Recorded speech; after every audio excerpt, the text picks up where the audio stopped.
My name's Jill Witecki, and I'm the Director of Marketing for Tampa Theater. I've been here for about 3 years. Tampa Theater opened on October 15th, 1926. Back then, movies were kind of a new art form, and so there were theaters being built all over the country, and there were a couple of architects building those theaters that really made a name for themselves with this new architectural style. Tampa Theater is considered one of the most haunted buildings in Tampa.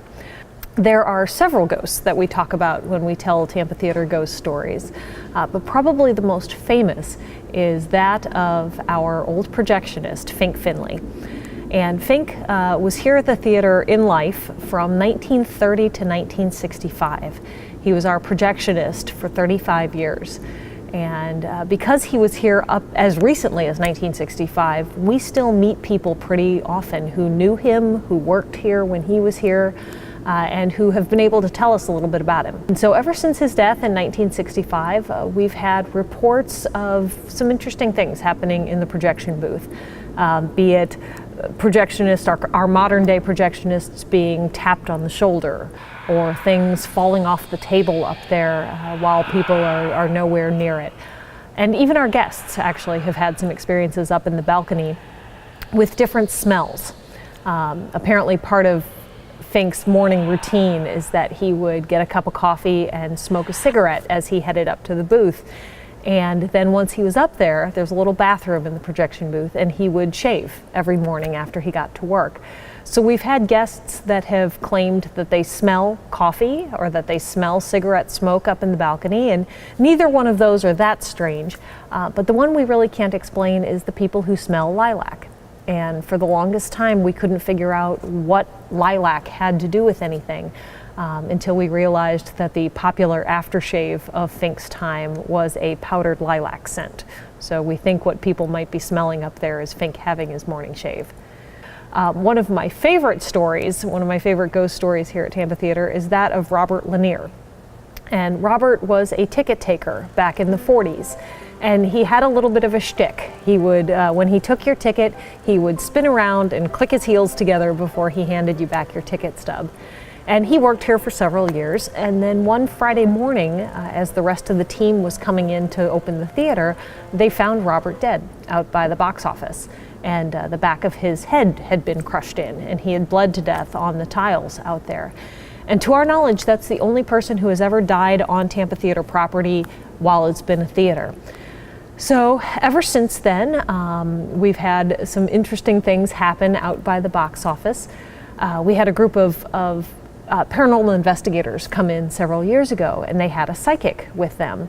And when she got to the spot where he had been found, she was seeing in her mind a Civil War soldier, what she thought was a Civil War soldier. And she described him as being in uniform and having the rows of buttons that a soldier's uniform would have. But the more she talked to us and the more we figured out who she was talking about, it wasn't a soldier's uniform that she was seeing, it was actually our usher's uniform from the 40s. And they also had the double row of buttons. But what's neat about Robert is that we've gotten some anomalies on video out there. But what's interesting is they only occur at the beginning of the evening.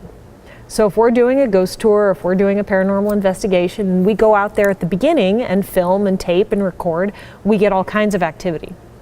If we come back later in the evening, there's nothing there. And if you're the ticket taker, that's when you're at your post, is at the beginning of the show. And once the show starts, he takes off. So there's a lot of spirits in the building. We've had psychics and sensitives come in and tell us that we have literally hundreds of spirits in this building. We had a woman, her name's Red, who is a sensitive, who was sitting almost in this very spot, and she looked up into our balcony and said, "You have hundreds of people sitting up there at any given time watching you, what you're doing on stage." It's the story of seat 308, or as we often tell it, the man in the fedora. My predecessor, her name was Tara Schroeder, and she was the marketing director here for almost 25 years. She loved this building. She was the one who gave the ghost tours back in the day. And when she passed those stories on to me when I got here, the story of the man in the fedora was one that she told me. She said that one day, while she was at work, she was headed out to the through the auditorium and out to the lobby to meet somebody for a meeting. And as she walked through the auditorium, now keep in mind, during the day, a lot of the times the theater is empty, and the only light on in the auditorium is our ghost light. That's an old theater tradition that you always leave one light burning. The fable is so that the ghosts have a light to play by. The practical reason is because theaters are very dark places, and so you always want at least one light shining so you can get around the building without hurting yourself. But so the ghost light was on the stage and the rest of the auditorium was dark, and Tara was headed through the back of the auditorium, and she said that right out in the auditorium, she thought she saw a man sitting there wearing an old style fedora. And there shouldn't have been anybody else in the building, but she thought maybe the box office had gone ahead and unlocked the door and let her appointment in. So she called out to this person to see who it was. And according to the story, she says that the man stood up and turned around and looked at her and then disappeared. So she started looking for him, thinking, maybe it had been a trick of the light or a shadow that she had seen, and she wasn't able to find anybody, and the doors were still locked. So she was convinced that she had seen a ghost. She told this story, she told it on tours. So a couple of years ago, after I had gotten here and we had started working on the new generation of the ghost tour, I had a group called Genesis Paranormal Services come in, and they had investigated the building. They were going to be here overnight one night. And so I told them the story, and I asked them to go ahead and set up some cameras, set up some of their meters, and see if they could capture anything in seat 308. They had had one of their investigators sitting out here with a tape recorder, and you heard the investigator. He was asking a series of questions with the hopes that when you go back and listen to the tape, that there might be some answers that even though you couldn't hear them while you were doing the recording, they do show up on the tape. Those are called EVPs, or electronic voice phenomenon. So when we were making the recording, the last question the investigator asked or stated into the tape, he said, we're not trying to get rid of you. We're not trying to scare you off. We're just trying to prove you exist. We're trying to help Tampa Theater. Well, when we went back and listened to the tape, as soon as he said the words, "We're just trying to help Tampa Theater," you heard a man's voice on the tape respond, "I'm trying." With as often as I do the ghost tours, people ask me a lot whether I've ever had my own experience or seen or experienced anything.